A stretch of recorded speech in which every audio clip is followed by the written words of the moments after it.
Hello అందరికీ welcome back to mom and Shanvi blogs. ఈరోజు ఇంకో సూపర్ ఇంట్రెస్టింగ్ రెసిపీతో మీ ముందుకు వచ్చేసాను.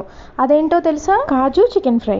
ఎప్పుడూ ఒకేలాగా చికెన్ కర్రీని చేసుకుంటూ ఉంటాం కదా, అలా కాకుండా ఇలా డిఫరెంట్గా ఒకసారి ట్రై చేసి చూడండి.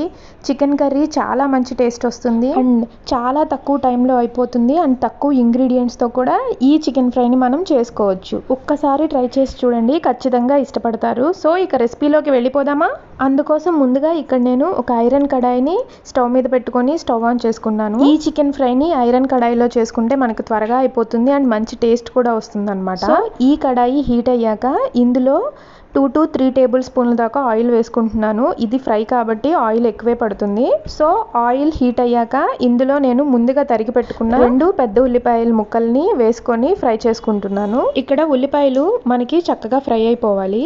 గోల్డెన్ బ్రౌన్ కలర్లోకి వస్తే మనకి కర్రీలో మంచి టేస్ట్ వస్తుంది అనమాట. సో మనం ఆనియన్స్ని బాగా ఫ్రై చేసుకుందాం. ఆనియన్స్ ఇలా సగం ఫ్రై అయ్యాక ఇందులో నేను ఒక గుప్పెడు జీడిపప్పుని యాడ్ చేసుకుంటున్నాను. మనము ముందే జీడిపప్పు వేసుకోకుండా ఈ స్టేజ్లో వేసుకోవడం వల్ల మనకి ఆనియన్స్తో పాటు చక్కగా జీడిపప్పు కూడా ఫ్రై అయ్యి కరెక్ట్ కలర్ వస్తుంది అనమాట. లేదంటే ముందే వేయడం వల్ల మాడిపోతాయి. సో ఈ స్టేజ్లో జీడిపప్పుని వేసుకోండి. మీకు ఎక్కువ కావాలనుకుంటే ఎక్కువ జీడిపప్పుని కూడా వేసుకొని ఫ్రై చేసుకోవచ్చు.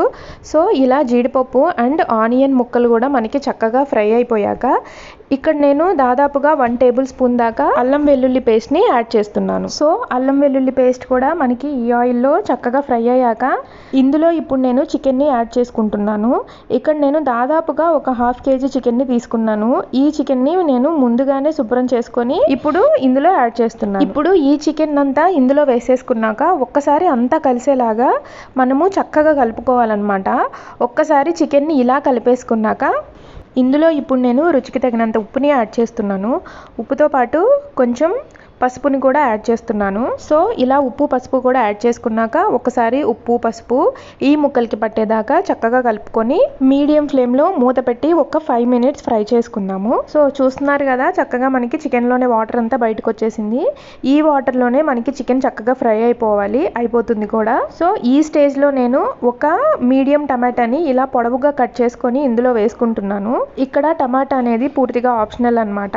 మీకు నచ్చితే వేసుకోవచ్చు, లేదంటే అవాయిడ్ చేయొచ్చు. సో టమాటా వేసుకున్నాక ఇలా ఒక్కసారి కలిపేసుకొని మళ్ళీ మూత పెట్టేసుకుందాము. ఈలోపు మనము ఈ చికెన్ ఫ్రైకి కావాల్సిన గరం మసాలాని తయారు చేసుకుందాము. అందుకోసం ఇక్కడ నేను చిన్న ప్యాన్ని పెట్టుకొని ఇందులో 1 టీ స్పూన్ ధనియాలు, 2 లవంగాలు, 1 దాల్చిన చెక్కని వేసుకొని దోరగా ఫ్రై చేసుకుంటున్నాను. జస్ట్ కొంచెం కలర్ మారితే చాలు, మనకి స్మెల్ కూడా తెలిసిపోతుంది అనమాట ఆటోమేటిక్గా. ఈ స్టేజ్లో స్టవ్ని ఆఫ్ చేసుకొని కొంచెం చల్లారనివ్వండి. ఆ తర్వాత దాన్ని పొడిగా చేసుకొని పక్కన పెట్టుకోవాలి. ఇప్పుడు మన చికెన్ ఎంతవరకు ఫ్రై అయిందో ఒకసారి చూసేద్దాము. సో చూస్తున్నారు కదా, మనకి అందులో ఉన్న వాటర్ అంతా ఫ్రై అయిపోయి చక్కగా ఆయిల్ బయటకు వచ్చింది.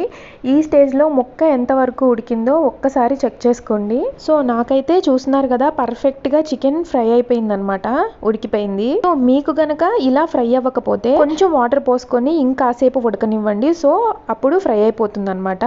ఈ స్టేజ్లో నేను దాదాపుగా 2 టీ స్పూన్ల దాకా కారాన్ని యాడ్ చేస్తున్నాను. మీకు కావాలంటే ఇంకా కొద్దిగా కారం వేసుకోవచ్చు స్పైసీని బట్టి. ఇలా కారం కూడా వేసుకున్నాక చక్కగా ఒకసారి కలిపేసుకొని ఒక 1 minute మూత పెట్టుకున్నాక మనం గరం మసాలాని కూడా యాడ్ చేసేసుకుందాము. సో చూస్తున్నారు కదా, మనకి చికెన్ చక్కగా ఫ్రై అయిపోయింది అండ్ మనం వేసిన టమాటో ముక్కలు కూడా ఎక్కడా కనిపించట్లేదు. చూస్తున్నారు కదా, ఇప్పుడు మనం ముందుగా రెడీ చేసి పెట్టుకున్న గరం మసాలా పౌడర్ని ఇందులో యాడ్ చేసేసుకుందాం. ఈ గరం మసాలా పౌడర్ యాడ్ చేసుకున్నాక ఒక్కసారి చక్కగా ఈ మసాలా అంతా ముక్కలకి పట్టే వరకు బాగా కలుపుకొని ఒక్క 1 minute ఇలా ఫ్రై అయ్యాక ఇందులో చివరిగా మనం కొత్తిమీర జల్లేసుకుంటే మనకి ఎంతో టేస్టీగా గుమగుమలాడిపోయే చికెన్ ఫ్రై రెడీ అయిపోయినట్లే. సో నేను ఐరన్ కడాయిలో ఫ్రై చేశాను కాబట్టి ఇక్కడే స్టవ్ ఆఫ్ చేసేస్తున్నాను. ఆ వేడికి ఇంకా కొంచెం ఫ్రై అయిపోతుంది అనమాట, ఇంకా ఎక్కువసేపు మనం ఫ్రై చేయవసరం లేదు. సో ఇలా గనక మనము చికెన్ ఫ్రైని చేసుకుంటే 4 ముక్కలు తినే మనము హ్యాపీగా ఒక 10 pieces వరకు ఈజీగా తినేస్తామన్నమాట. అంత టేస్టీగా ఉంటుంది.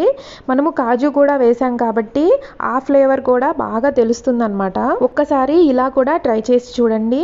సో చూసారు కదా, ఇవాల్టి ఈ వీడియోలో నేను మీకు చూపించిన చికెన్ ఫ్రైని. ఈ వీడియో కనుక మీకు నచ్చినట్లయితే లైక్ చేయండి, షేర్ చేయండి. ఇలాంటి మరిన్ని వీడియోస్ కోసం సబ్స్క్రైబ్ చేయడం మాత్రం మర్చిపోవద్దు. Thank you for watching my video.